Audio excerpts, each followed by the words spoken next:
और नहीं, सिर्फ अनामे का हाथ नीचे कर लो, सारे हमारे बच्चे ने। ये कितने मासूम में बात मान गई। नेक्स्ट सोनिया।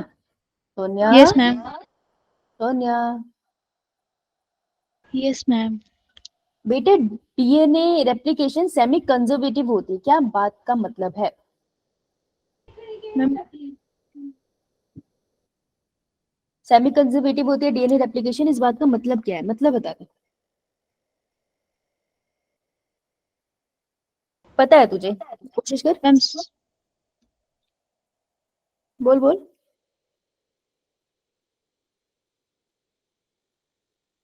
डर मत कशिश, क्या लगता है, क्या क्यों semi conservative nature of DNA replication का क्या मतलब है? क्योंकि उसमें जो डीएनए रेप्लिकेशन होती है तो उसमें एक जो है वो पेरेंटल स्टैंड होता है और एक उसमें न्यू स्टैंड होता है। किसमें? मैम डीएनए में। न्यूली फॉर्म डीएनए में, पूरा बोल। Yes ma'am. ओके, तो जो न्यू डीएनए बनता है बेटा, उसमें एक पेरेंट का स्टैंड होता है और एक पुराना स्टैंड ही एक न्यू स्टैंड होता है। इसलिए हम उसे कहते हैं कि वो सेमी कंजर्वेटिव होती है। ठीक है सोनिया, ऐसे बोलना था। ओके, यस है ना? मैम। अब बेटे आकांक्षा, किन्होंने एक्सपेरिमेंट करके ये प्रूव किया था कि डीएनए रेप्लिकेशन सेमी कंजर्वेटिव होती है? कौन थे वो साइंटिस्ट? कौन सा एक्सपेरिमेंट है वो?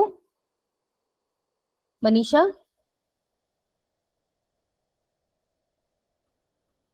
हर्ष? Franklin and Meselson experiment. Meselson and Stahl experiment, right, good. So Meselson and Stahl experiment आपको ये बताता है कि डीएनए रेप्लिकेशन सेमी कंजर्वेटिव होती है। इसको मिक्स मत कर देना मार्था एंड चेस के एक्सपेरिमेंट से। हर्ष, किस पे कंडक्ट हुआ था एक्सपेरिमेंट? अगेन, बैक्टीरिया पे। कौन सा? E coli. ई कोलाई पे। हैवी नाइट्रोजन लिया था, तो फॉर्मूला क्या था उसका? N15। N15 is heavy nitrogen, right. और ये रेडियो एक्टिव नहीं होती, तो मुझे इसको देखना था टेस्ट ट्यूब के अंदर। तो टेस्ट ट्यूब में इनमें सेंट्रिफिकेशन करनी थी, डेंसिटी ग्रेडियंट सेंट्रिफिकेशन, की अपनी डेंसिटी के बेसिस पे ये लाइंस में अरेंज हो जाए। तो इसके अंदर कौन सा सब्सटेंस हमने डाला था इस मीडियम में फॉर डेंसिटी ग्रेडियंट सेंट्रिफिकेशन? सैंपल में कौन सा सब्सटेंस था? It was caesium N14 he chloride. डाला था। नहीं बेटा, N14 तो तूने डीएनए को ट्रीट कर दिया था ना उससे। तो जो सेंट्रिफिकेशन के अंदर जो तूने मीडियम डाला था, उसमें सीजियम क्लोराइड डाला हुआ था। ओके, यो मैम। ठीक है। ये जो एक्सपेरिमेंट है ना, इसकी छोटी छोटी बात है जो आपको याद रखना है, राइट। 1958 में हुआ था, मेजिसन एंड फ्रैंकलिन स्टॉल ने करा था, राइट। ये कुछ बातें जो आपको याद रखनी है, प्लस इसका जो डायग्राम है ये आ जाता है लेबलिंग के लिए। Clear? Yo ma'am. Meselson and Stahl experiment जिसने नहीं पढ़ा वो याद रखेंगे अब। ओके जी। इसके अलावा कौन सा जेनेटिक मटेरियल पहले आया था, डीएनए आरएनए? RNA। आरएनए। ठीक है, तो मुझे बताओ डीएनए रेप्लिकेशन कौन सा एंजाइम करता है प्रिया? रेप्लिकेशन कौन सा एंजाइम करता है आकांक्षा? क्यों भाई, बाकी बच्चों ने नहीं बोला? Sonia? DNA polymerase 3। Very good. Three होता है बस? M2।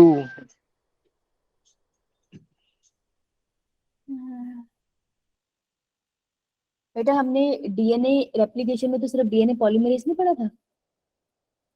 यो मैम। यो मैम। नहीं, 1 2 3 भी पढ़े थे। हाँ, मैम आप नहीं मना किया अभी। पूछ रही हूँ मैं तुझसे, मना नहीं कर रही। कौन सा पढ़ा था, 2 या 3? M2 पढ़ा था। 2 पढ़ा था, और 3 कहाँ पढ़ा था फिर?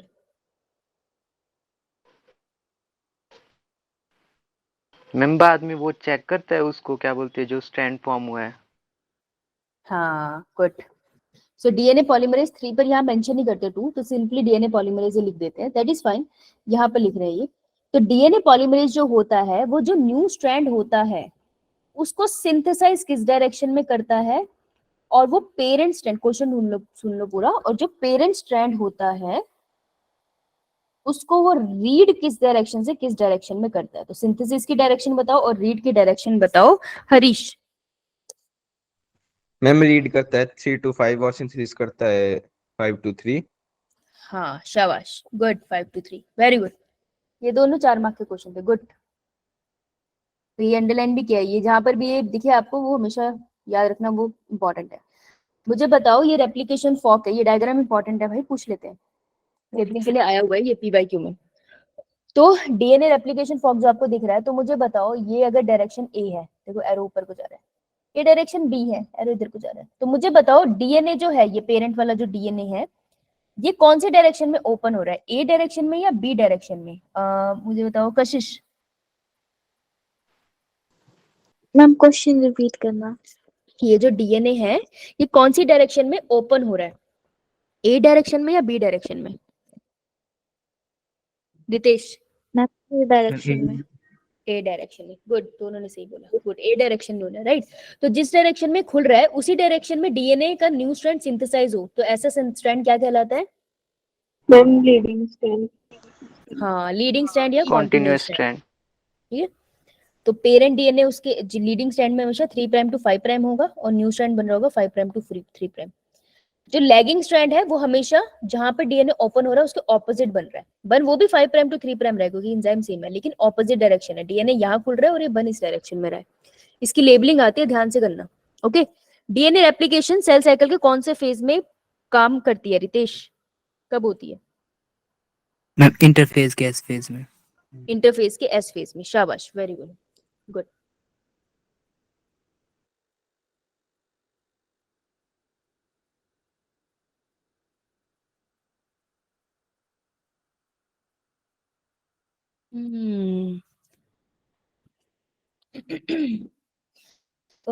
VNTR क्या होता है मनीषा? हमने क्वेश्चन क्या पूछा? VNTR क्या होता है, फुल फॉर्म? मैम नहीं, कोई बात नहीं। Ankita? variable number of tandem repeats. Variable number of tandem repeats, right.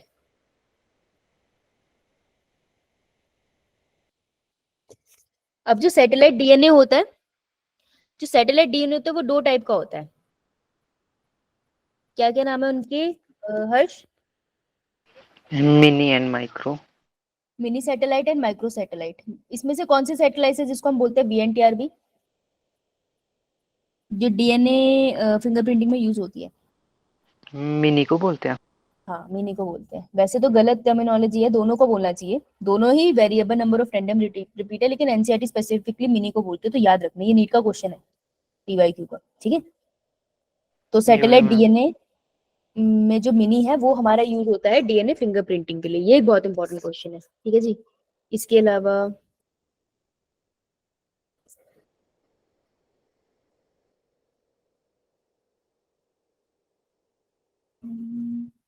कौन एक्सप्लेन करेगा मुझे ये स्टेप्स? मनीषा करोगी? Sorry ma'am. बता बेटा, पहला स्टेप का मतलब क्या है, अपनी लैंग्वेज में बताइए। मैम मैंने आज पढ़ा नहीं है। अच्छा, कोई बात नहीं। अंकिता, आप करोगी? क्यों भाई, सबके हाथ क्यों नीचे हो गए?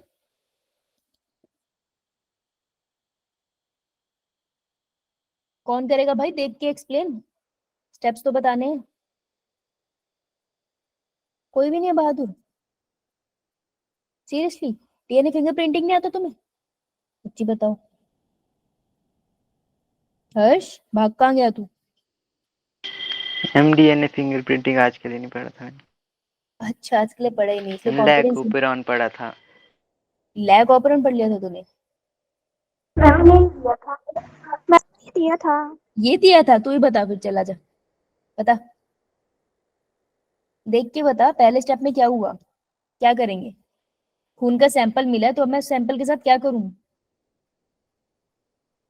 बोलो। उसमें से डीएनए निकालेंगे पहले। उसमें से डीएनए निकालेंगे, तो सैंपल में से कैसे निकालेंगे हम डीएनए? किसको तोड़ेंगे? सेल्स को तोड़, साइटोप्लाज्म को तोड़ेंगे। ब्लड के सेल्स को तोड़ देंगे, उसमें से डीएनए निकल गया, ठीक है। उसके बाद क्या करेंगे बेटा? हम उसकी कॉपी बनाते हैं उसके बाद। बेटा कॉपी बनाने से पहले उसे भी तो तोड़ दे, डीएनए को छोटे छोटे पार्ट्स में। तो डीएनए को तो छोटे पार्ट में कट करना है, तो किससे कट करते हैं हम? पढ़ के नहीं आए हो तुम? पढ़ के क्यों नहीं आए हो? डीएनए फिंगरप्रिंटिंग पे पूरा क्वेश्चन बनता है बड़े वाला। कशिश बता बेटा। मैम रिस्ट्रिक्शन एंडोन्यूक्लियस से हाँ, करेंगे उसको। डिस्टिंक्ट एंडोन्यूक्लियस से छोटे छोटे फ्रेगमेंट बनाएंगे। अब छोटे छोटे फ्रेगमेंट को साइज के बेसिस पे अगर सेपरेट करना है तो कौन सी टेक्निक लगाएंगे Kashish? Ma'am blotting. Gel electrophoresis, blotting नहीं। जेल इलेक्ट्रोफोरेसिस में जो डीएनए का सैंपल होता है उसको हम डाल देते हैं एक नायलॉन की शीट के ऊपर। This process is known as blotting. ठीक है, अब ब्लोटिंग होगी। अब नायलॉन की शीट के ऊपर हम लोग लेबर्ड वीएनटीआर डालेंगे जो हमारे पास ऑलरेडी बने हुए हैं, वीएनटीआर प्रॉप जाके लग जाएंगे सैंपल में जहां जहां वीएनटीआर होंगे। अब हम इस सबको ऑटो रेडियोग्राफी के अंदर दिखेंगे तो हमें चमकते हुए डीएनए के डबल स्ट्रैंड दिख जाएंगे, पता चल जाएगा कि ये ब्लड सैंपल किसका है। समझ आई? नलायको, पढ़ के आए नहीं हो तुम? हैं, लॉन्ग क्वेश्चन आता है इस पे, स्टेप्स इंपॉर्टेंट डीएनए होते हैं। फिंगरप्रिंटिंग आज के लिए नहीं था वैसे। उल्टे सीधा क्यों बोलते हो फिर? ये जो स्टेप्स है ना, इन स्टेप्स पे क्वेश्चन आते हैं। स्टेप्स इंपॉर्टेंट होते हैं, स्टेप ढंग से करके आना। कल क्या है अभी बताओ, अभी बताओ कल क्या है? मैम लैक ऑपेरॉन भी था आज के लिए, वो तो पूछा नहीं। और क्या है कल? कल बता। Ma'am transcription and PTM. Transcription and post transcriptional modification. ठीक है, कल मैं पूछ लूंगी तुमसे ये वाला पार्ट जो ये बोल रहा है ना lac operon. Okay, ma'am transcription वाला को छोड़ के नहीं आएगा, लैक ऑपेरॉन पूछा जाएगा कल। तो थ्योरीज में हम लोगों ने कर ली लिमार्किज्म, आज हम कर लें डार्विन की बात। राइट, चलो डार्विन की बात करते हैं। तो डार्विन ने क्या कहा? अगर स्विजमैन की मैम पढ़ी कर लेती। लैमार्किज्म फिर से बता दोगे? बहुत मार खाएगा तू। कल कहाँ था? मैम मेरे को नहीं याद पड़ा है। मैंने लिमार्क कराया है इस क्लास में या नहीं? मेरे को तो नहीं याद, नहीं कराया शायद। No ma'am. No, ma'am. Ma'am आपने इसकी ब्रीफ इंट्रोडक्शन दे दी थी जाते वक्त ना क्लास से। पढ़ाया नहीं ना? No ma'am. No, ma'am. No ma'am. पागलों, आगे क्यों जाने दे रहे हो मुझे? एक पूरी थ्योरी छूट जाएगी। बेटा थ्योरी में पोस्टुलेट्स करने हैं, आपको कुछ पॉइंट्स है जिस पे आपने पहचानना होता है ये थ्योरी है। ठीक है, सारी थ्योरी कहीं ना कहीं एक दूसरे से बहुत मिलती जुलती है क्योंकि सब इवोल्यूशन की बात कर रहे हैं। सिर्फ एक जो हमारे डार्विन है वो इसको बहुत अच्छे से एक्सप्लेन कर देते हैं विद प्रूफ, इसलिए हम उनकी थ्योरी को ज्यादा मान्यता मिली बाकियों के कंपैरिजन में। तो सबसे पहले लिमार्क थ्योरी दी थी जीन बैपिस्ट दी लिमार्क ने 1801 में, 1801 में। इनकी थ्योरी के दो नाम है, एक तो इनकी थ्योरी को लिमार्किज्म भी कह देते हैं, इनकी थ्योरी का नाम है, या फिर use and disuse of organ. इन्होंने बड़ी सिंपल सी बात बोली हर्ष, इन्होंने कहा कि अगर हर्ष हमारा बाजू बहुत ज्यादा यूज करने लग जाए, ठीक है, तो हर्ष की आने वाली जनरेशन की जो बाजू होगी ना वो और ज्यादा लेट्स से लंबी होने लग गई है। ठीक है, आने वाली जनरेशन करते करते करते करते एक टाइम आएगा कि जितने लड़के हैं दुनिया में सबकी बाजुएं लंबी होने लग जाएगी क्योंकि उन्होंने अपना ये ऑर्गन बहुत अच्छे से यूज किया। और मान लो प्रिया ने अपने पैर यूज करने बंद कर दिए, तो वो कह रहे हैं विद इवोल्यूशन धीरे धीरे पैर एक तरह से वेस्टिजियल हो जाएंगे, वो अनयूज है तो इवॉल्व नहीं होंगे, जो चीज हम ज्यादा यूज करेंगे वो ज्यादा इवॉल्व होगी। ये उनकी बेसिकली थ्योरी थी, ये कॉन्सेप्ट था उनका। ठीक है, अब इनको उन्होंने कैसे इस बात को कैसे एक्सप्लेन किया, उन्होंने एग्जाम्पल लिया जिराफ का। उन्होंने कहा जिराफ पहले डॉग की हाइट जितने ही थे, छोटू से, और ऐसे ही माना जाता है कि जिराफ पहले छोटू थे उनके फॉसिल देख के। उन्होंने कहा फिर अब जिराफ जो है वो ऐसे दिखते हैं, तो बड़े वाले नेक वाले, तो ये कैसे हुआ होगा? इसे इसकी पहले ना सब जिराफ की हाइट छोटू थी, छोटू छोटू जिराफ थे, सबकी हाइट छोटी थी, टांगे भी और सर भी, और सब ग्रास खाते थे। फिर एक टाइम आया कि ग्रासेस का अमाउंट कम हो गया है ना, पॉपुलेशन भी तो इंक्रीज हो रही होगी ना रिप्रोडक्शन के बाद, तो कंपटीशन बढ़ गया। तो कुछ जिराफ ने सोचा कि चलो सर उठाते हैं और हम लोग पेड़ के जो पत्ते हैं उन्हें खाते हैं। ठीक है, तो जब उन्होंने अपने सर उठाया, अब देखो अगर तुम मंदिर जाओ और तुम घंटी बजाने की कोशिश करो, ऊपर वो जो लगी होती है, और तुमसे ना बजे तो फिर क्या करोगे? कैसे क्या करना जंप मारिए। हाँ, अपने पैर भी एक्सटेंड करोगे ना ऊपर की तरफ। तो जिराफ ने अपनी नेक भी एक्सटेंड करी और अपने लेग्स भी एक्सटेंड करी कि वो पेड़ की और पत्तियां खा पाए। राइट, फिर देखो उन्होंने कहा कि जो जिराफ अपने नेक्स को एक्सटेंड करते रहे थे, ये फीचर सभी जिराफ में आगे चला गया, सारी जनरेशन में ये वेरिएशन चली गई। देखो ये अपनी नेक को खींच रहे हैं। अब इनकी जो आने वाली जनरेशन है वो बच्चे भी देखेंगे कि मम्मी पापा नेक ऊपर कर करके खाना खाते हैं, तो वो भी वैसे ही फॉलो करेंगे। तो उन्होंने कहा ऐसे करते करते जो वेरिएशन थी ना नेक की, वो हर जनरेशन में जाने लगी। तो धीरे धीरे पहले अगर इतनी नेक थी तो थोड़ी और बड़ी हो गई, फिर नेक्स्ट जनरेशन में और बड़ी होगी, और एक टाइम आया कि आपको बहुत बड़ी नेक वाले और बहुत बड़ी टांगों वाले जिराफ दिखने लग गए। ठीक है, तो उन्होंने कहा इवोल्यूशन कुछ ऐसी हुई होगी कि जो जिराफ थे उन्होंने बहुत ज्यादा यूज किया अपनी नेक का एंड अपनी लेग्स का, इसकी वजह से उनकी नेक और लेग्स इवॉल्व हो गई। ये उन्होंने कॉन्सेप्ट दिया था। समझ आया? योयो मैम। यो मैम। ठीक है, अच्छा लगा मुझे तो यस बोलते हुए यो पे चली गई। डर है तुझे मेरा, है ऐसे? चुप हो गई, हंस रही होगी पक्का। मुझे लगा था तुमने ना यो अच्छे मैम। से कर लिया, इसलिए मैंने ये रब नहीं किया, मुझे पता नहीं था किसी क्लास में रह गई। ठीक है, अब है इनके पोस्टुलेट्स। पोस्टुलेट्स इनके पॉइंट्स है थ्योरी के, जिस पे आता है सवाल। अगर स्टेटमेंट बेस्ड क्वेश्चन आ गया दिमाग पे तो वो पोस्टुलेट्स डाल के ही तुम्हें घुमाएंगे। तो बहुत क्लियर रहना कि जब भी use and disuse of organ की टर्म आ रही है, दे आर टॉकिंग अबाउट लिमार्क, और किसी की बात नहीं हो रही है वहां। तो इन्होंने क्या कहा अपने पोस्टुलेट में कि new need arise in a population. अब इनके जो पोस्टुलेट्स है ना, हम उसके एग्जांपल के साथ पढ़ते हैं, आई थिंक हमें तब ज्यादा समझ में आएगा। ठीक है, तो new need arise in a population, तो यहाँ जिराफ लिख लेते हैं। और तो मुझे बताओ जिराफ को नई नीड किस चीज की आई थी? Ma'am long legs and neck. और उसको नई नीड आ गई थी कि टांगे और हाथ गर्दन बड़ी हो जाए। उसकी जरूरत क्या थी? फूड। हाँ, नीड मोर फूड। जब उसको नीड मोर फूड हुई तो उसने यूज करना स्टार्ट कर दिया।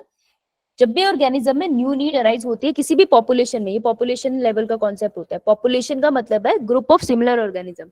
अगर हम एक जगह सारे इंसानों को खड़ा कर दे तो हम पॉपुलेशन कहते हैं, जैसे गर्ल्स पॉपुलेशन, बॉयज पॉपुलेशन। ठीक है, तो जब भी किसी पॉपुलेशन में नीड आती है वो क्या करते हैं, यूज या डिसयूज ऑफ ऑर्गन। वो किसी ऑर्गन को ज्यादा यूज करने लग जाते हैं, कम यूज करने लग जाते हैं। तो यूज ऑफ, यहाँ पे यूज हुआ है ऑर्गन का, कौन से ऑर्गन का? नेक को लेग्स एंड नेक। हाँ, जब ये यूज होंगी तो इनमें वेरिएशन दिखने लग जाएगी, धीरे धीरे एक्सटेंशन होगी ना उनमें, तो आपको वेरिएशन दिखेगी। इनहेरिटेंस ऑफ एक्वायर कैरेक्टर, जैसी वेरिएशन आएगी, अब लंबी नेक वाले जिराफ धीरे धीरे पैदा हो रहे हैं तो वो नेक्स्ट जनरेशन में चले जाएंगे। राइट, तो नेक्स्ट जनरेशन में चले गए बेबीज विद वेरिएशन। जब बेबीज विद वेरिएशन होने लग जाएंगे, एक टाइम आएगा बहुत सारी जनरेशन के बाद, ठीक है, बहुत सारी जनरेशन के बाद टाइम आएगा कि अब जो जिराफ पैदा हो रहे हैं वो सारे जिराफ कैसे हैं? लॉन्ग नेक और लॉन्ग नेक एंड लेग्स। और पहले कैसे थे? Ma'am short. शॉर्ट तो नेक पहले, एंड लेग। हाँ, तो पहली वाली जनरेशन ए से जो बी वाली जनरेशन है बिल्कुल अलग दिखती है ना। यानी कि नई जनरेशन बन गई। तो जब नई जनरेशन बनती है हम उसे कहते हैं speciation. Speciation means formation of new generation. तो फॉर्मेशन ऑफ न्यू जनरेशन होगी। ये उन्होंने एक्सप्लेन किया था कि जिराफ की जो नई जनरेशन है वो इस स्टेप में बनी है। समझ आया? मैम। यो मैम।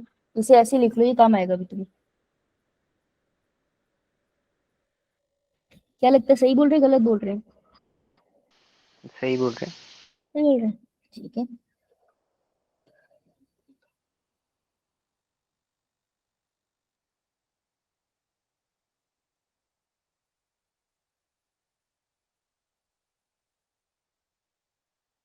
अक्षिता ने ज्वाइन कर लिया?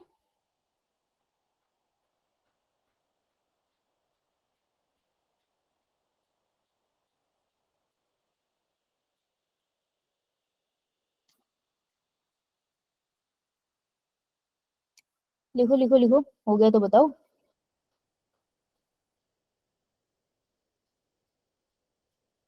अक्षिता चौहान, बोलोगी नहीं तुम? योयो मैम। बोलती कि नहीं हो? बेटा ये तुम ही हो, I_अक्षिता_I, तुम हो ये?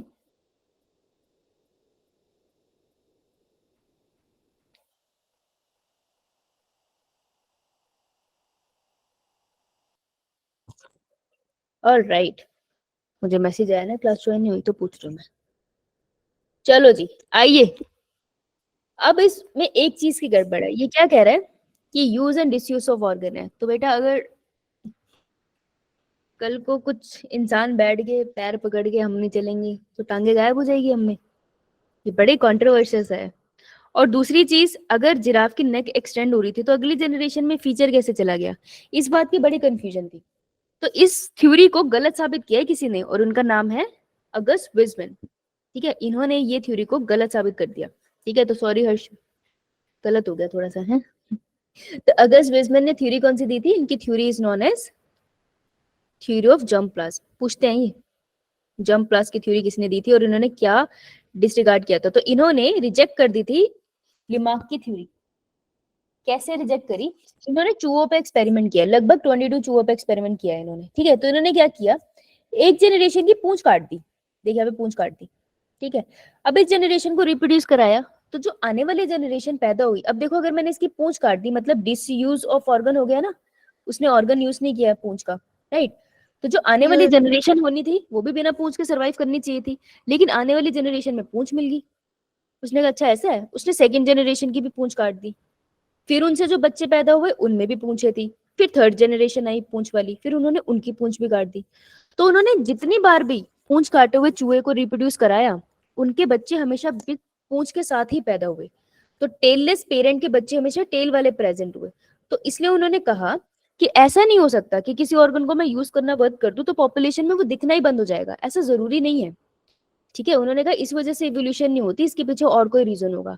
सेकेंडली उन्होंने कहा कि अगर मुझे बात बताओ, यूक्रियोटिक सेल के टाइप भी होते हैं ना, अगर मैं यूक्रियोटिक सेल है मेरी बॉडी में तो वो भी दो टाइप के होते होंगे। कौन कौन से दो टाइप थे? My body is made up of two type of cells. And germ cell and somatic cells. एक सोमैटिक सेल्स और एक जर्म सेल्स। तो बेटा जो मेरे बच्चे हैं उनको कौन से सेल्स आगे पास होंगे? And germ cells. Germ cells. Yes yes, इसलिए हम कहते हैं जर्म प्लाज्म थ्योरी। उन्होंने कहा कि जो वेरिएशन जर्म सेल्स में होती है ना, एग या स्पर्म में, सिर्फ वो ही आगे वाली जनरेशन में जाती है। और जो तुम नेक वाला कॉन्सेप्ट बोल रहे हो वो जर्म प्लाज्म में चेंज ही नहीं हुआ, तो वो आगे जनरेशन में गया कैसे? इसलिए जब भी वो पूंछ काट रहे थे ना, वो सोमैटिक सेल में चेंज था।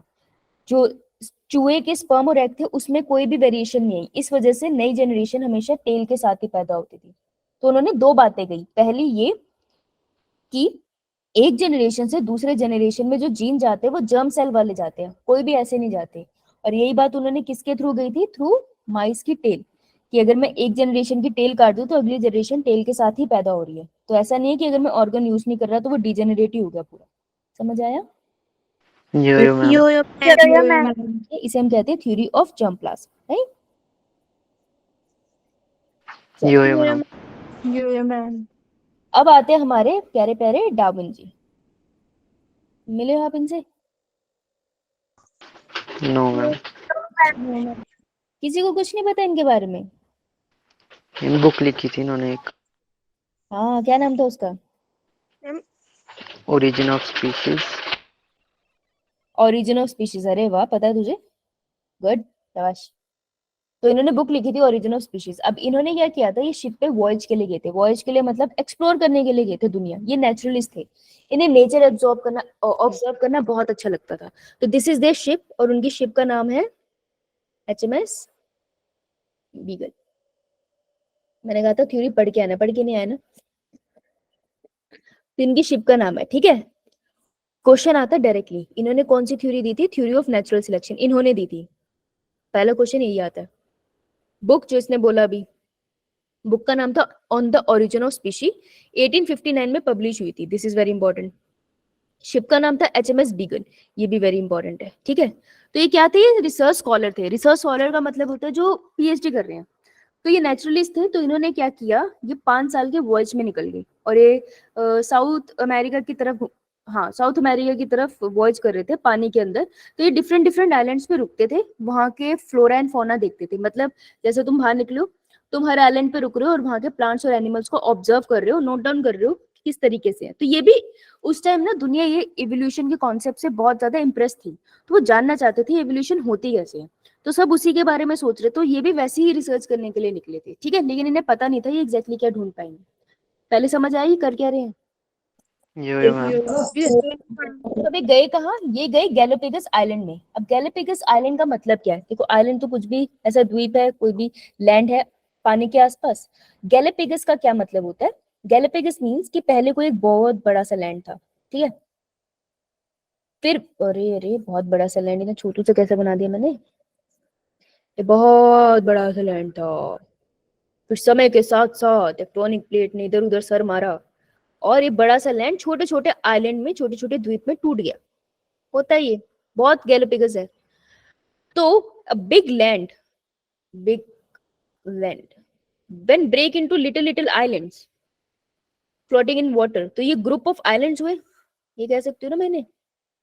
यो मैम। यो मैम। तो बेटा ग्रुप ऑफ आइलैंड्स को हम बुलाते हैं गैलापेगोस। तो पहले तो गैलापेगोस किसी एक आइलैंड का नाम नहीं है, गैलापेगोस का मतलब होता है ग्रुप ऑफ आइलैंड। क्लियर?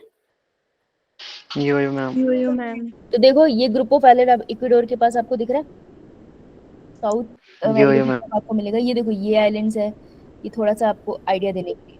तो यहाँ पे वो शिप से जा रहे थे, ठीक है, एक आइलैंड पे रुकते थे, ऑब्जर्व करते थे, फिर दूसरे पे चले जाते थे। Okay clear? Yo ma'am. उन्होंने बहुत चीजों पे रिसर्च करी है, लेकिन उसका ज्यादा फेमस एग्जांपल डार्विन की फिंचेस है, ठीक है, ब्लैक कलर के बर्ड्स है जो ज्यादा फेमस है, तो हम उसी को डिस्कस करेंगे। उन्होंने टोर्टोइस भी पढ़ा है और भी वहाँ के प्लांट्स भी पढ़े हैं, पर हम उन्हें इसके लिए ज्यादा जानते हैं। नाउ डार्विन जब ट्रेवल कर रहे थे, तो अगर तुम लॉन्ग ट्रेवल पे जाते हो कैसे जाते हो? कुछ पढ़ने वढ़ने के लिए लेके जाते हो, फोन वोन चलाते हो, कुछ करते हो? यो मैम। फोन का कल्चर तो था नहीं, भगवान का लक शुक्र है, नहीं तो डार्विन तो इंस्टाग्राम ही चलाते रह जाते, हमें तो पता ही नहीं चलता ये सब। दिक्कत हो जाती। तो डार्विन अपने साथ किताबें लेके गए थे, उनमें से एक बुक थी थॉमस मेल्थस की। तो डार्विन काम से इन्फ्लुएंस थे दो लोगों के, थॉमस मेल्थस एंड एल्फ्रेड वेलेस। तो ये समझो कि एक आइलैंड पे वो रुके, उन्होंने प्लांट्स एनिमल देखे, फिर वो शिप पे आए, जब तक शिप चल रही है वो मस्त बैठ के किताब पढ़ रहे, ठीक है। शिप का नाम क्या था उनकी? HMS beagle. जब भी मैं बीगल बोलती हूँ मुझे भूख लग जाती है। बीगल खाने वाले भी होते हैं ना, मक्खन लगा के मस्त। डार्विन जी बना दे, बढ़िया दाढ़ी थी इनकी। क्या कर रहे हैं? किताब पढ़ रहे हैं, ठीक है। शिप पे है तो थोड़ा सा तो माल न्यूट्रिशन हो ही गया होगा। तो ये किताब पढ़ते हुए जा रहे हैं। किसकी किताब है ये? This book is written by Thomas Malthus. Alright जी। सो थॉमस मेल्थस ने एक बुक लिखी थी जिसका टाइटल था an essay on the principle of population. ये टाइटल है, गलती से ऐसे मत समझ लेना। तो थॉमस मेल्थस ने बुक लिखी थी N essay on the principle of population, this is very important. अब उन्होंने अपनी बुक में इवोल्यूशन को एक्सप्लेन किया था कुछ तरीकों से। अब मैं तुमसे पूछूंगी और तुम मुझे आंसर दोगे। मुझे बात बताओ, अगर फॉर एग्जाम्पल एक आइलैंड है, देखो अब इमेजिन ही करना पड़ेगा, इमेजिनेशन पे ही ये क्लास चल पाएगी, समझ आई? यो मैम। अपने इमेजिनेशन के सेंसेस को ऐसे ओपन कर लो, पानी वाली पी लो, क्योंकि अब मैं तुमसे मेहनत करवाऊंगी। ऑलराइट? यो मैम। यो मैम। तो मैं भी पानी पी लेती।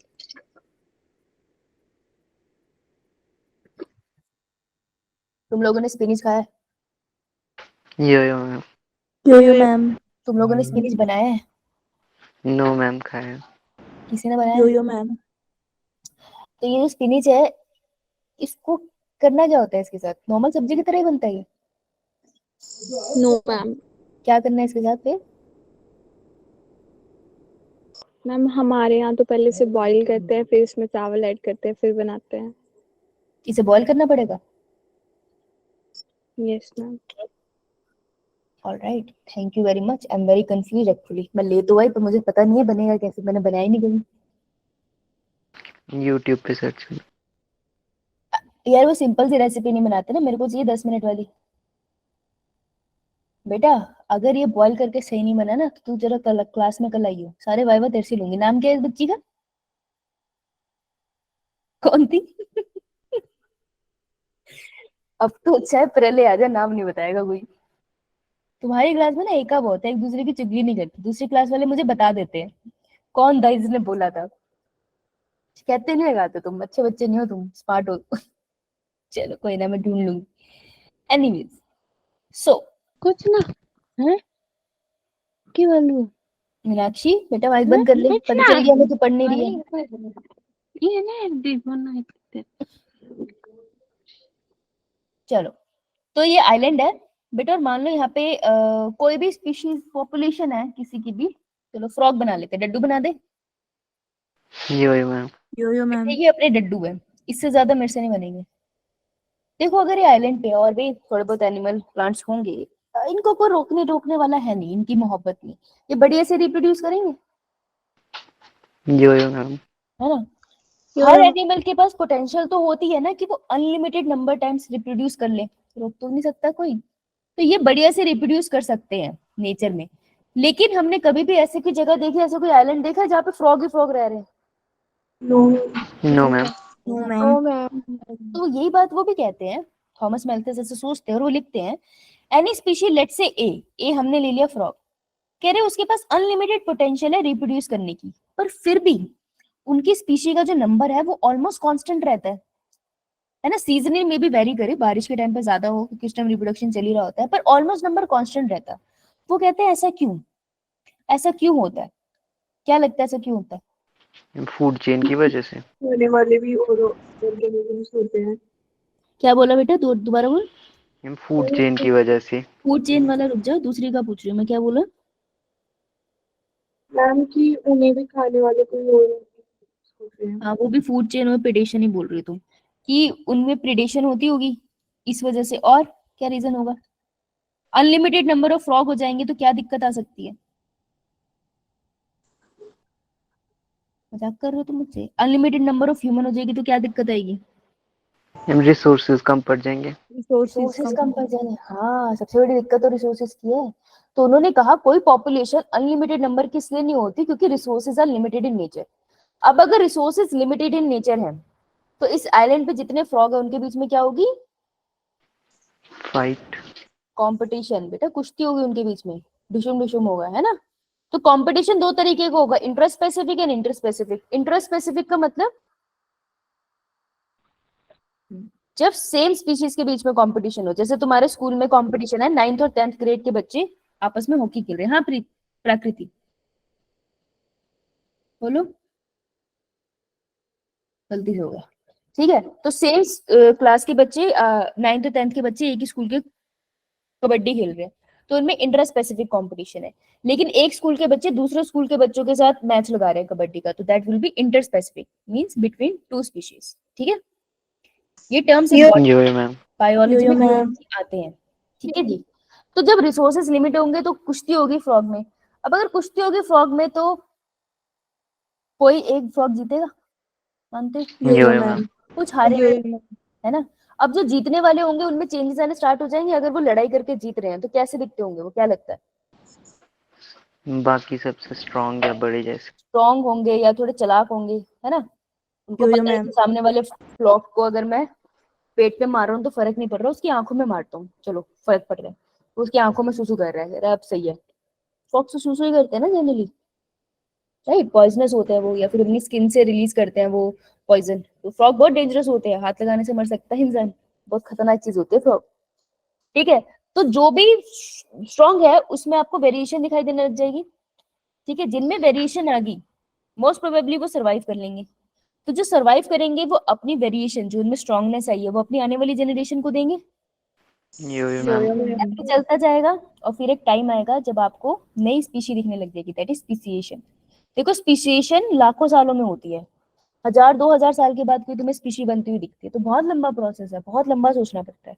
तो सोचो एक टाइम आएगा कि अब आपको फ्रॉग वही वाले मिल रहे हैं जो स्ट्रांग है, क्योंकि वही उस नेचर में सर्वाइव कर पा रहे होंगे, राइट। तो उन्होंने कहा हम पढ़ इवोल्यूशन रहे हैं ना, हम यही तो जानना चाहते थे इतनी देर से, सब यही जानना चाहते थे कि अगर ये फ्रॉग है और अब हमें फ्रॉग कुछ इस तरीके के मिल रहे हैं तो फर्क क्या हुआ, क्या हुआ ऐसा कि अब फ्रॉग इस अलग तरीके के दिखने लगी। तो वो कहते हैं कि कंपटीशन की वजह से जो फ्रॉग है कुछ इस तरीके से इवॉल्व हो गया विद टाइम, ये उन्होंने एक्सप्लेन किया। समझ आया थोड़ा थोड़ा? यो मैम। ठीक है, इसका जो लाइन है ना 4th एंड 5th पॉइंट वो लिखो, आगे काम आएगा वो, 4th एंड 5th पॉइंट।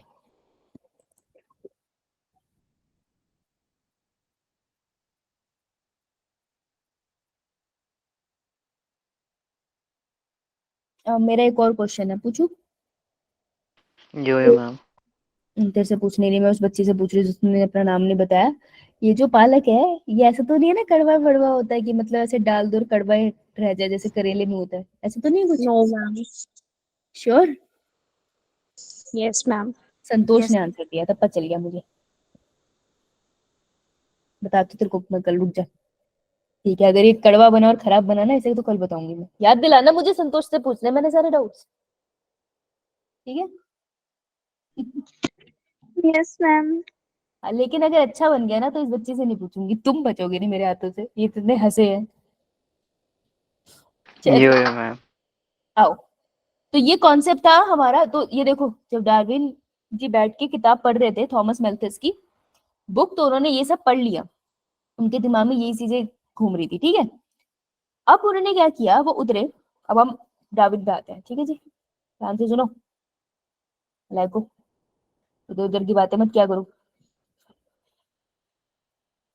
ए इतना बड़ा क्यों बना लिया मैंने आइलैंड? ये डार्विन यहाँ से गए इस वाले आइलैंड पे, ठीक है? तो देखो जहाँ एरो बनाऊंगी वो डार्विन जा रहे हैं, उनके कदमों के निशान है। यहाँ गए और यहाँ पे उन्होंने एक बर्ड, इन्होंने बहुत कुछ ऑब्जर्व किया। आप बर्ड की बात करेंगे, सबकी बात नहीं करेंगे, ठीक है जी? तो उन्होंने एक बर्ड को ऑब्जर्व किया, ये छी बड़ी सी बीक वाला बर्ड, ठीक है? मतलब डार्विन से बड़ा नहीं है ये, I am just giving an example. उन्होंने इस बर्ड को ऑब्जर्व किया, कह रहे ऐसे दिखते हो तुम, ये आइलैंड ये था। वो कहते चलो कश्ती में बैठते हैं और चलते हैं आगे। गाने तो सुने ही होंगे तुमने कश्ती वाले भी, yo yo ma'am. No ma'am. नहीं सुना? अच्छा चलो छोड़ो। अगले आइलैंड पे जब वो गए तो उनको वहां पर भी बर्ड दिखे, लेकिन लिटिल बिट डिफरेंट थे, थोड़ा ज्यादा सैड बन गई, ठीक है? मैंने कहा बर्ड, फिंचेस कहते हैं हम इनको, फिंचेस ही बुलाएंगे ताकि तुमको याद हो जाए। वो रुके नहीं, कहते फिर से कश्ती में बैठ के घूमेंगे ला ला ला ला ला ला ला। जब वो, फिर मैं ये तुम्हें हाइपोथेटिकल बता रही हूँ, हो सकता है पहले में ही रियलाइज हो गया उन्हें, ऐसा मत समझना। तो वो नेक्स्ट में गए तो उनको फिर से बर्ड दिखे।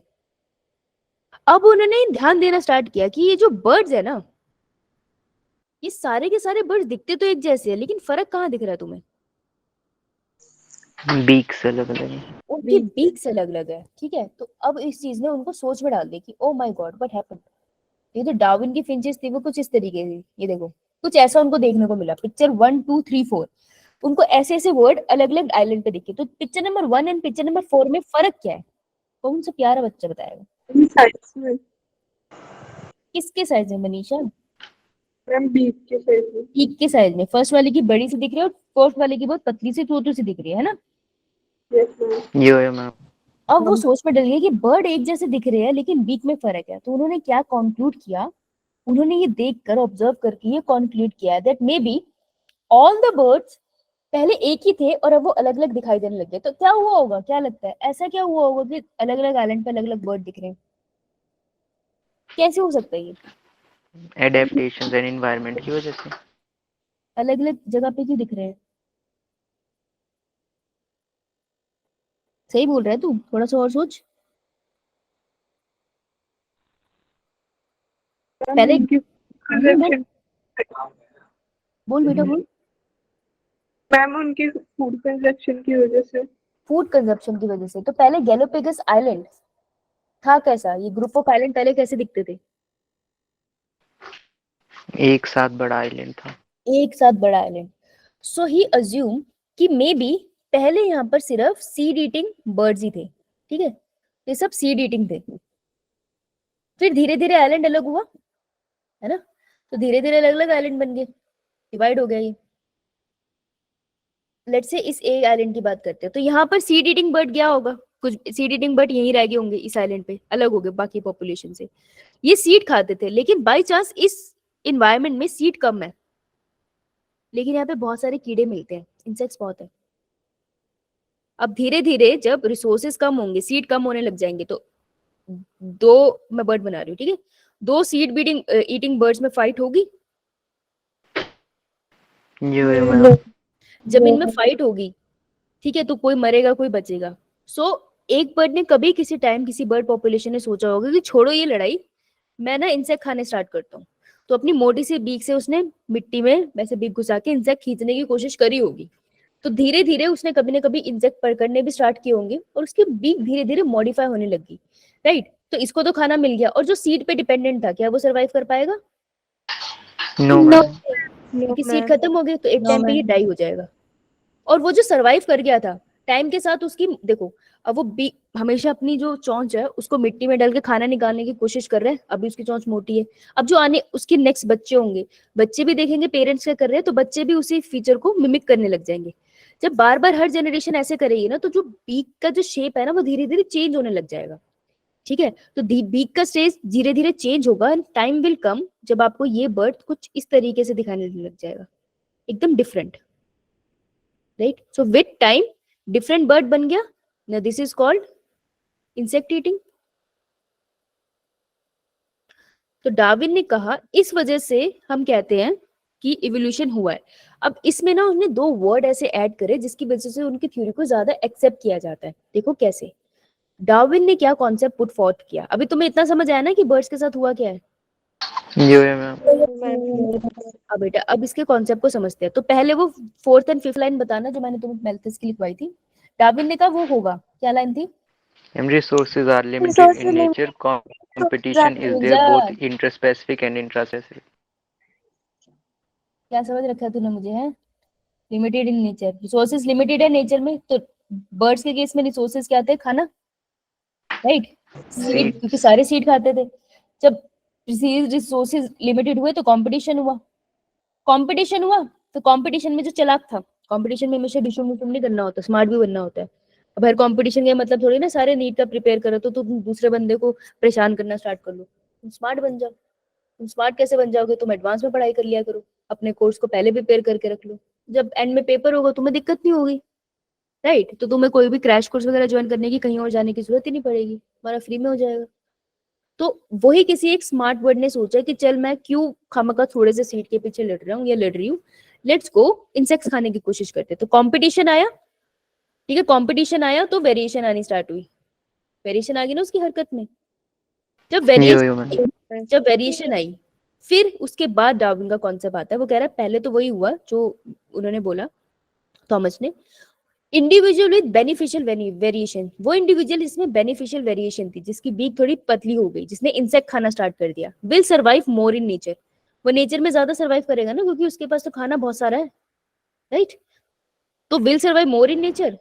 उन्होंने कहा जो ज्यादा सर्वाइव करेगा, अगर ज्यादा नंबर ऑफ इंडिविजुअल होंगे तो वो रिप्रोड्यूस भी तो करेगा ना, तो ज्यादा रिप्रोडक्शन होगी उसमें। और जिनमें रिप्रोडक्शन ज्यादा होती है हम उन्हें कहते हैं survival of the fittest. Bio में फिटनेस का क्या मतलब है? फिटेस्ट का मतलब इवोल्यूशन के कॉन्टेक्स्ट में अगर बोलूं मैं, फिटनेस का मतलब होता है एबिलिटी टू रिप्रोड्यूस। तो सर्वाइव वो करेगा जो फिट है, मतलब सर्वाइव वो करेगा जो रिप्रोड्यूस कर सकता है। जो रिप्रोड्यूस नहीं कर सकता वो सर्वाइव नहीं कर सकते नेचर में, क्योंकि पॉपुलेशन खत्म हो गई। तो डार्विन ने ये वर्ड को यहाँ पर डाल दिया कि सर्वाइवल ऑफ द फिटेस्ट होगा उसका जिसके पास बेनिफिशियल वेरिएशन है। पर ये टर्म दी किसने थी? हर्बर्ट स्पेंसर ने। तो हर्बर्ट स्पेंसर की टर्म को यूज किया था डार्विन ने अपने कॉन्सेप्ट को एक्सप्लेन करने के लिए। ये आता है नीट में क्वेश्चन, ये टर्म दी किसने थी? डार्विन ने नहीं दी थी, उन्होंने बस एक्सप्लेन करने के लिए यूज करी थी, ठीक है। तो उन्होंने कहा जो सेक्सुअली रिप्रोड्यूस करेंगे उनकी पॉपुलेशन इंक्रीज हो जाएगी, ऑब्वियसली मोर बेबीज वो होंगे जिसके पास बेनिफिशियल वेरिएशन है, और ऐसे ही वेरिएशन आगे चलती जाएगी चलती जाएगी चलती जाएगी, और आपको नेचर में वो वाले बर्ड्स मिलने लग जाएंगे उस जगह पे जो ज्यादा इंसेक्ट्स खाते थे। ऐसे फिनोमेना को हम बोलते हैं नेचुरल सिलेक्शन, और एंड में नेचुरल सिलेक्शन हो जाती है। तो नेचुरल सिलेक्शन क्या है? देखो जो नेचर है, नेचर होती क्या है? नेचर बोलते तो हम, होता क्या है इसका मतलब नेचर का? किसी इंसान की नेचर नहीं बात कर रही, वैसे हम कहते हैं ना नेचर को साफ रखो, नेचर का क्या मतलब है? सारी सराउंडिंग्स हमारी जो नेचुरल है। बेसिक एटमॉस्फेयर होता है। नेचर का मतलब है हवा, पानी, ये पेड़ पौधे, ये सब कुछ नेचुरल है ना। तुमने तो नहीं लगाया, इंडिविजुअली लगाया तो बात अलग है, लेकिन क्रिएट तो नेचर नहीं कर रहे थे, अपने आप हुए थे। Nature is something like this, जो नॉन लिविंग है लेकिन सब कुछ कंट्रोल करती है। अगर नेचर में खाना एग्जिस्ट नहीं करता, पौधे एग्जिस्ट नहीं करेंगे तो हम सर्वाइव थोड़ी कर पाएंगे, क्योंकि फोटोसिंथेसिस तो पौधे ही कर पाते हैं ना। तो नेचुरल सिलेक्शन का क्या मतलब है? नेचर अलाउस पॉपुलेशन, पॉपुलेशन का कॉन्सेप्ट है ये, एक इंडिविजुअल का नहीं, population to live and reproduce. तो जब भी नेचर किसी की पॉपुलेशन, कॉकरोच की पॉपुलेशन को अलाउ कर रही है कि भाई तू रह और रिप्रोड्यूस करे, तो हम कहते हैं उसके साथ नेचुरल सिलेक्शन है। जब नेचुरल सिलेक्शन होगा अल्टीमेटली स्पीसिएशन हो ही जाएगा, तो it leads to at the end speciation. So what is speciation? Speciation is formation of new species. तो इस वाले आइलैंड पे, यहाँ पर इस वाले आइलैंड पे, आइलैंड नंबर ए पे, इसको ए बोलते हैं, इसको बी बोलते हैं, ऐसे अल्फाबेट भी खराब करनी। तो आइलैंड नंबर बी पे आपको पहले मिलती थी सीड खाने वाली फिंचेस, लेकिन अब आपको मिलती है इंसेक्ट खाने वाली स्पिंचेस। तो ये क्यों हुआ? Because of survival of the fittest and natural selection. Darwin की थ्योरी इसलिए फेमस है क्योंकि survival of the fittest and natural selection के बारे में किसी ने सुना नहीं था। ये डार्विन का कॉन्सेप्ट था, नेचुरल सिलेक्शन। समझ आया? यो मैम। इसलिए इनकी थ्योरी को नेचुरल सिलेक्शन भी कहते हैं, लेकिन इनका वर्क बहुत लोगों से इन्फ्लुएंस था। तो थॉमस मैल्थस से तो इन्फ्लुएंस था, एक और साइंटिस्ट है उनसे भी इन्फ्लुएंस था, तो वो बताते हैं कैसे। ये लिख लिया आप लोगों ने? यो मैम। थम्स अप करना बेटा, थम्स अप करना, thumbs up, taste the thunder. देखो, अब जब डार्विन ये सारा डेटा और फिंचेस को घर लिया, वो फिंचेस को लेकर आए थे, उन्होंने प्रूफ दिया था। सब अभी तक थ्योरी बोल रहे थे। देखो, जो इससे पहले थॉमस मैल्थस थे, इन्होंने थ्योरेटिकली ये बात बोली थी ना, बात उनकी भी ठीक थी, इन्होंने थ्योरेटिकली बोली थी, एक्सप्लेन नहीं कर पाए थे नेचुरल सिलेक्शन, लेकिन इन्होंने थ्योरी में बोल दिया था एक तरह से, ठीक है। तो ये थ्योरेटिकली एक्सप्लेन करते हैं, तो डार्विन ने इनकी बुक पढ़ी थी। जब वो बुक पढ़ रहे थे, उन्होंने ये सारे फिंचेस को ऑब्जर्व किया और वो अपने लैब में आ गए। तो जब वो वापस लैब में आए ना, तो लैब में जब वो रिसर्च कर रहे थे, तो उनको एक साइंटिस्ट लेटर लिखते हैं, उनका नाम है एल्फ्रेड रसल वेलिस। एल्फ्रेड ने इनको लेटर लिखा, क्यों? क्योंकि इन्होंने भी सेम रिसर्च करी थी। इन्होंने भी एक एलोपेगी, एक आइलैंड को ऑब्जर्व किया था, मेलाए, और वहां पर इन्होंने भी कुछ इसी तरीके की चीजें देखी थी। तो उन्होंने क्या किया, उनके पास कोई प्रूफ नहीं था। देखो, हर किसी का थॉट प्रोसेस अलग होता है ना, तो उनके पास कोई प्रूफ नहीं था, लेकिन उनको लग रहा था डार्विन का वर्क भी मेरे जैसा ही है। तो एल्फ्रेड ने अपनी पूरी रिसर्च एक लेटर में डायग्रामेटिकली उनको एक्सप्लेन करी थी डार्विन को। बाद में एल्फ्रेड और डार्विन एक साथ पब्लिश करते हैं पेपर, जहां पर वो अपनी नेचुरल सिलेक्शन की थ्योरी को फर्स्ट टाइम दुनिया के सामने लाते हैं। जब वो सामने आई थी, उस टाइम पे मेंडल का वर्क भी रिलीज हुआ था, और मेंडल का वर्क किसी ने नोटिस नहीं किया था, क्योंकि लोग सब डार्विन से बहुत इन्फ्लुएंस थे। तो जो मेन कंट्रीब्यूशन है डार्विन के वर्क में, वो है एल्फ्रेड रसल वेलिस का लेटर एंड किसकी बुक? मेल्थस। मैल्थस की, थॉमस मैल्थस। यस, क्लियर सबको? यो मैम। चलिए, अब ये 2 मिनट है तुम्हारे पास, अब तुम डार्विन हो, ठीक है। तो एज ए डार्विन सोचो, इस फिगर को, जिराफ की स्टोरी को तुम कैसे एक्सप्लेन करोगे? हिंट है इस स्टोरी में। स्टोरी ट्रू है कि पहले शॉर्ट नेक वाले थे, शॉर्ट लेग्स वाले थे, अब बड़े हो गए। You have 2 minutes and think as a Darwin, तुम कैसे एक्सप्लेन करोगे कि ये एवोल्यूशन कैसे हुई है? 2 मिनट्स लेना और हाथ खड़े करने। मैम ये पिक्चर समझ नहीं आई कि इसमें इधर से बाद में बताना है। ये ए सिचुएशन है, ये बी सिचुएशन है कुछ सालों बाद। तो तुम मुझे ये समझाना है कि कैसे बड़ी नेक वाले जिराफ रह गए, छोटी नेक वाले जिराफ अब नहीं मिलते हैं एज ए डार्विन। समझ आया क्वेश्चन? बेटा क्वेश्चन समझ आया? यो मैम। चल सोच, 2 मिनट्स है, 24 पे पूछूंगी, 22 हो रहे हैं।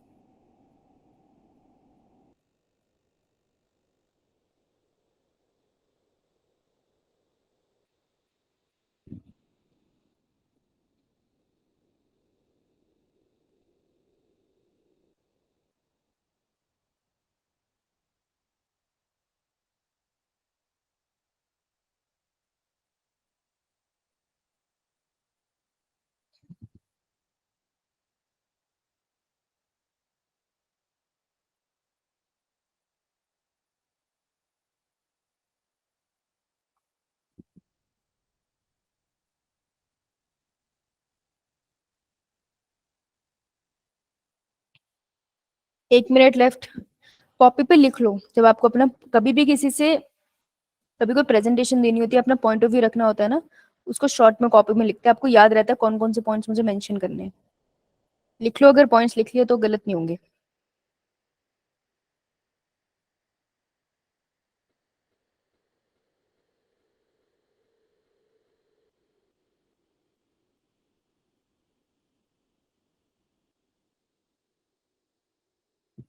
30 seconds left.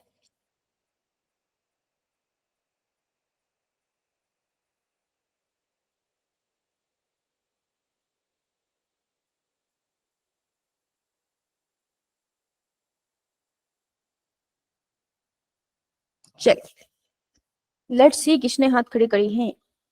मनीषा, बस एक मनीषा बहादुर है, बाकी सब पागल हैं यहाँ पे हैं। कौन अपॉर्चुनिटी छोड़ता है एक साइंटिस्ट की तरह एक्टिंग करके कुछ चीज को एक्सप्लेन करने की? What is wrong with you? Garima, Garima, yes ma'am. जब मैं पोस्ट ग्रेजुएशन कर रही थी ना, मेरे हॉस्टल की वार्डन जो थी उनका नाम गरिमा था। जब हम उन पे बहुत नाराज होते थे, हम अपने हॉस्टल की छत से बोलते थे गरिमा, अरे ओ गरिमा। मुझे आज तक नहीं पता कौन बोलता था। एनीवेज, किसी को बताना नहीं, ठीक है? हमारे बीच में है, ओके? क्या हो गया?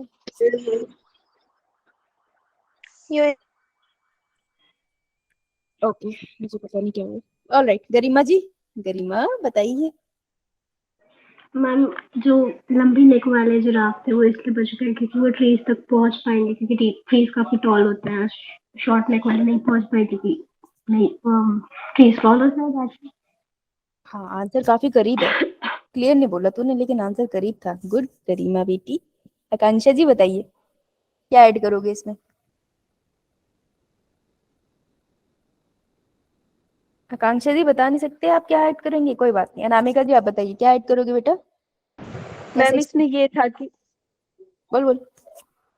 मैम इसमें ये था कि सबसे पहले अरे बोलने दे आकांक्षा को। बोल रही हो आकांक्षा? आप बोल रहे हो? Yes ma'am. बोलो। मैम, जो लॉन्ग नेक वाले थे उन्होंने ट्रीज तक पहुंच गए थे और उन्होंने सिचुएशन को अडेप्ट कर लिया और इसलिए वो बच गए। और शॉर्ट नेक वाले बच गए, सिचुएशन को करना। ठीक है। आपने भी सही बोला है, लेकिन थोड़ा और बेहतर बोल सकते हैं, और ट्राई करते हैं और इसमें ऐड करते हैं। आप बोलो अनामिका। बोलो, आपने सही है आकांक्षा। मैम इसमें ये था, जो लॉन्ग नेक और लॉन्ग लेग्स वाले थे वो तो मतलब प्रॉपर फूड उनको प्रोवाइड हो रहा था, पर जो छोटी नेक वाले थे और छोटी लेग्स वाले थे उनको प्रॉपर फूड नहीं प्रोवाइड हो रहा था, क्योंकि वो नीचे वाले जो रिसोर्सेज थे वो खत्म होते जा रहे थे, इसलिए वो उसकी डेथ हुई। डेथ हो गई तो लॉन्ग नेक वाली सरवाइव कर गए। अच्छा, और कोई ऐड करेगा इसमें डार्विन के कॉन्सेप्ट के हिसाब से? कुछ वर्ड्स ऐड करना चाहोगे अंकिता? आकांक्षा बेटा हाथ नीचे कर ले, अनामिका हाथ नीचे कर ली। सही बताया आपने, है ना? बाकी को बोलने दे। अंकिता बोलोगे? नहीं। मनीषा आप बोलोगे? मैम फिर जो नेचर ने उन्हें एक्सेप्ट नहीं किया क्योंकि वो अपना जो फूड थे वो नहीं बना पा रहे, फूड उन्हें पूरा नहीं मिल रहा था और इसीलिए फिर वो सर्वाइव नहीं कर पाए। ठीक है, that's also correct. Good. Ankita नहीं बोलोगी? हाथ नीचे करो। हर्ष बोलेगा कुछ? ये मैम। बोल बेटा। मैम उनके अकॉर्डिंग ये भी हो सकता था कि जो फिटेस्ट है वही कर सकता है, मतलब जो लॉन्ग है वो फूड तक पहुंच पा रहा है, शॉर्ट नहीं पहुंच पा रहा है इसलिए वो मर गया, और जो लॉन्ग है वो सर्वाइवल ऑफ द फिटेस्ट के अकॉर्डिंग रिप्रोड्यूस करता गया और बच गया। हाँ, हम इसकी छोड़ थ्योरी। बोलो बोलो बोलो। हम जो छोड़ नेक वाले उन्हें नेचर ने एक्सेप्ट नहीं किया। हाँ, ये वर्ड्स है जो आपको ऐड करने थे। थ्योरी सबकी सेम है, आप समझ सब गए हो। That is good. आप लोगों ने जितनों ने आंसर किया आपने बोला सही। इसको कैसे एक्सप्लेन किया? डार्विन ने कहा ऐसा नहीं था कि सिर्फ छोटी नेक वाले जिराफ थे, there must be other giraffe also जो थोड़ी बड़ी नेक के थे। जब कंपटीशन की बात आई, नीचे ग्रासेस खत्म हुई, तो छोटी नेक वाले तो डेप्थ नहीं कर पाए क्योंकि ग्रासेस खत्म होगी, वो मर गए। बड़ी नेक वाले जो थे वो फिर भी ग्रासेस को खा सकते थे, ठीक है? तो टाइम के साथ ये जो वेरिएशन थी, बड़ी नेक वाली वेरिएशन, ये अगली जनरेशन में जाती रही। क्यों? क्योंकि बड़ी नेक वाले जो जिराफ थे उन्होंने रिप्रोड्यूस करा होगा, सर्वाइवल ऑफ द फिटेस्ट हुआ कि वो रिप्रोड्यूस करके नई जनरेशन लाए। हर नई जनरेशन के बाद बड़ी नेक थी और नेचर ने देखा कि यही सर्वाइव कर पाते हैं, तो नेचर ने इसको सिलेक्ट कर लिया। तो नेचुरल सिलेक्शन हो गई और बड़ी नेक वाले सर्वाइव कर गए, छोटी नेक वाले मर गए, राइट? इसलिए अब हमें बड़ी नेक के मिलते हैं, पर डार्विन के अकॉर्डिंग पहले बड़ी और छोटी नेक दोनों मिलते होंगे। Okay, ma'am. Good. Ma'am attempt अच्छा था। अब नेचुरल सिलेक्शन 3 तरीके की होती है, इसके बारे में कल बात करेंगे। इसको लिख लो, स्टेबलाइजिंग, डायरेक्शनल, डिस्ट्रप्टिव। इसके लिए हम 2 अलग अलग कॉन्सेप्ट भी कवर कर लेंगे इसी के साथ, तो अच्छा है। अच्छा, मैं अगर एक एक्स्ट्रा क्लास लूँ तुम्हारी मॉर्निंग में, अभी नहीं कल परसों में, तो आ जाओगे? Yo ma'am. Ma'am timing Human- please थोड़ा देख के रखना। 6 बजे रखूंगी, और कब रखूंगी? यो मैम 6 से। मैम अब मुझे 6 बजे चलेगा। हाँ 6 बजे रखूंगी, क्योंकि बच्चों के स्कूल भी है ना। बस मैं ह्यूमन इवोल्यूशन एक्स्ट्रा क्लास में करा दूंगी, ठीक है? मैम क्योंकि Yes. उसका बोलो बोलो। मैम आप क्लास के एंड में मुझे आपसे थोड़ा सा डिस्कस करना था अपने वर्क के बारे में। ठीक है, ओके, ऑलराइट बच्चों, भागो सब, कल मिलते हैं। थैंक यू मैम, गुड आप नाइट। रुक जाओ। Thank you ma'am, good night ma'am. Good night बच्चों, good night, bye bye bye bye bye bye bye bye.